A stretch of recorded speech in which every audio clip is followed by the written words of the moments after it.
দর্শক, হঠাৎ করেই আমরা গতকালকে দেখেছিলাম আইএসপিআর থেকে আন্তঃবাহিনী জনসংযোগ যে দপ্তর, সেখান থেকে একটি নোটিশ জারি করা হলো যে ক্যান্টনমেন্টের আশেপাশে এলাকায় মহাখালী প্রধানমন্ত্রীর অফিস, ওদিকে কচুক্ষেত, মহাখালী ফ্লাইওভার সহ বিভিন্ন এলাকায় ক্যান্টনমেন্টের আশেপাশে কোনো ধরনের সভা সমাবেশ করা যাবে না।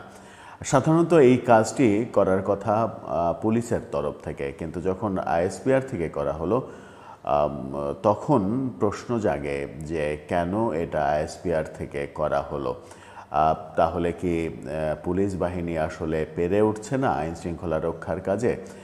সেনাবাহিনীকে সরাসরি এই ব্যাপারে নাক গলাতে হচ্ছে কিংবা হস্তক্ষেপ করতে হচ্ছে? সেনাবাহিনী তো না, তিন বাহিনীকে একসঙ্গে এই ব্যাপারে কাজ করতে হচ্ছে। সেরকম একটা আবছা ঘোলাটে পরিবেশের মধ্যেই জানা গেল যে সেনাবাহিনী থেকে বহিষ্কৃত একজন আরও ২-৩ জনকে সঙ্গে নিয়ে একটা নাশকতার পরিকল্পনা করছে সেনানিবাসের আশেপাশে, সেনা গেটে।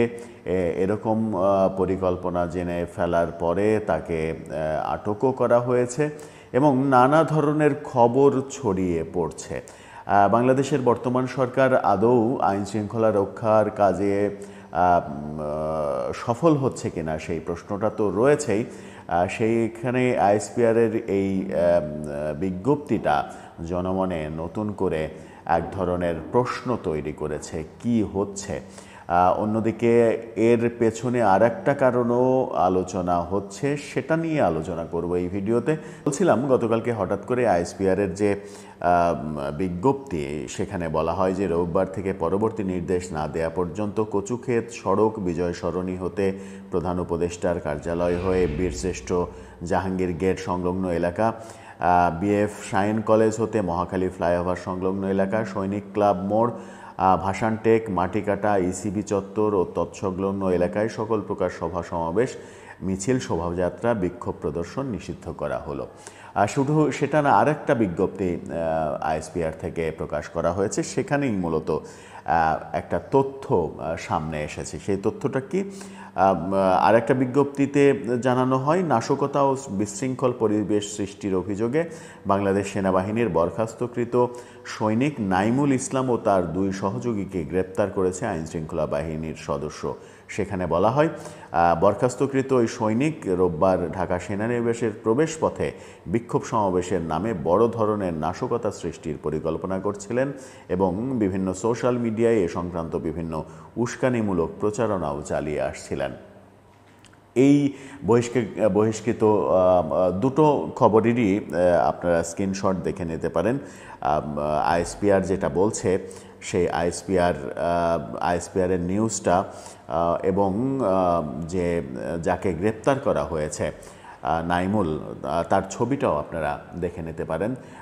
এই দুটো ঘটনা বেশ উদ্বিগ্ন করেছে রাজধানীবাসী। কিন্তু আমরা যেটা দেখেছি সেটা হচ্ছে যে গতকালকেই একটা ঘোষণা দেখেছিলাম 7 কলেজের পক্ষ থেকে ঘোষণা। এর আগে আমরা তিতুমির কলেজের আন্দোলন দেখেছিলাম, বিশ্ববিদ্যালয় ঘোষণা করতে হবে। মহাখালী এলাকা অচল করে দিয়েছিল তারা। মহাখালী রেলগেটে অনাকাঙ্ক্ষিত ঘটনা ঘটেছিল। চলমান ট্রেনে তারা পাথর নিক্ষেপ করেছিল, একাধিক জন আহত হয়েছিলেন, শিশুসহ। এরকম ঘটনা আমরা দেখেছিলাম। এরপরে আবারও গতকালকে আমরা দেখেছি যে জগন্নাথ বিশ্ববিদ্যালয়ের আন্দোলনের শেষে 7 কলেজ আবারও ঘোষণা দিয়েছে যে তারা আবারও মাঠে নামবে রোববার থেকে। মাঠে নামবে, তাদের আন্দোলন, তাদের দাবি পূরণ না হওয়া পর্যন্ত তারা মাঠেই থাকবে, এমন ঘোষণা এসেছিল। এবং সেটা যদি মহাখালী কেন্দ্রিক হয়, মহাখালী যেহেতু ক্যান্টনমেন্টের একেবারে পাশে, সেই মহাখালী কেন্দ্রিক হয়, সেটাকে থামানোর একটা কৌশলও হতে পারে এটা। কিন্তু সেটা থামানোর জন্য তো পুলিশের বিজ্ঞপ্তি হবে, সেনাবাহিনী কেন বিজ্ঞপ্তি দেবে? সেনাবাহিনীকে নিয়ে নানা রকমের চটকদার আলোচনা করার চেষ্টা করছেন অনেকেই, দেশে বিদেশে। বিশেষ করে বিদেশে থেকে সেনাবাহিনীর ভাবমূর্তি নিয়ে নানা রকমের ষড়যন্ত্রের কথা আমরা বারবার বলেছি। সেই কর্মকাণ্ড এখনও অব্যাহত রয়েছে। আজকে আবার দিনের বেলায় যেটা দেখলাম, সকালে প্রেস ক্লাবের সামনে এর আগে চাকরিচ্যুত সেনা সদস্যরা প্রেস ক্লাবের সামনে বসেছে তাদের আন্দোলন করতে। তারা চেষ্টা করেছিলেন জাহাঙ্গীর গেটের দিকে মুভ করার, কিন্তু আইনশৃঙ্খলা রক্ষাকারী বাহিনী তাদেরকে আটকে দিয়েছে। আটকে দেওয়ার ফলে তারা প্রেস ক্লাবের সামনেই বসে পড়েছে। সেখানে ব্যাপক সেনা মোতায়েন করা হয়েছে যেন কোনোভাবেই তারা কোনো রকমের বিশৃঙ্খল পরিবেশ তৈরি করতে না পারে। সব মিলিয়ে এরকম গুমোট অবস্থা যখন চলছে এবং এর আগেও সেনাবাহিনীকে নিয়ে নানা রকমের গুজব যখন তৈরি করা হচ্ছিল, সেনাপ্রধান, সেনাবাহিনী, বিশেষ করে সেনাপ্রধান জুলাই আন্দোলনের পক্ষে কিনা, সেনাপ্রধানের দেশপ্রেম নিয়ে প্রশ্ন তুলেছিলেন অনেক, মানে মূর্খই বলা যায়, মূর্খ কিছু কন্টেন্ট ক্রিয়েটার। সেই সবের একটা জবাব আমরা একেবারে নীরবে নিভৃতে আইএসপিআর থেকে পেয়েছি। তিন বাহিনী মিলে একটা ভিডিও গান তৈরি করেছেন তারা এবং তার শিরোনাম দিয়েছেন আমার সোনার বাংলা আমি তোমায় ভালোবাসি। আমার সোনার বাংলা আমি তোমায় ভালোবাসি এই শিরোনামে নতুন একটি গান তৈরি করা হয়েছে, যেখানে 5 আগস্টে সেনাবাহিনীর প্রধান প্রথম যে টেলিভিশন ভাষণটা দিয়েছিলেন সেই দৃশ্য থেকে শুরু করে 5 আগস্টের বিপ্লবের সেনাবাহিনীর স্বতঃস্ফূর্ত অংশগ্রহণ এবং সংসদ চত্বরে জনগণের স্বতঃস্ফূর্ত অংশগ্রহণ সহ বেশ কয়েকটি ফুটেজ আমরা সেই গানে দেখেছি। এবং এছাড়া তিন বাহিনীর দেশমাতৃকার জন্য যত ধরনের কাজ করতে হয় সেই কাজের ফুটেজ দেখেছি। মূলত দেশকে ভালোবাসা, দেশকে ওন করা, দেশের স্বার্থে নিজেকে বিলিয়ে দেয়া, এটাই ছিল সেই গানের ভাষ্য। এমন কোনো আহামরি ভিজুয়াল আমরা দেখি নাই, কিংবা এমন বলা যাবে না যে এটা বিশাল আয়োজনের, বিশাল বাজেটের কোনো কাজ, তা নয়।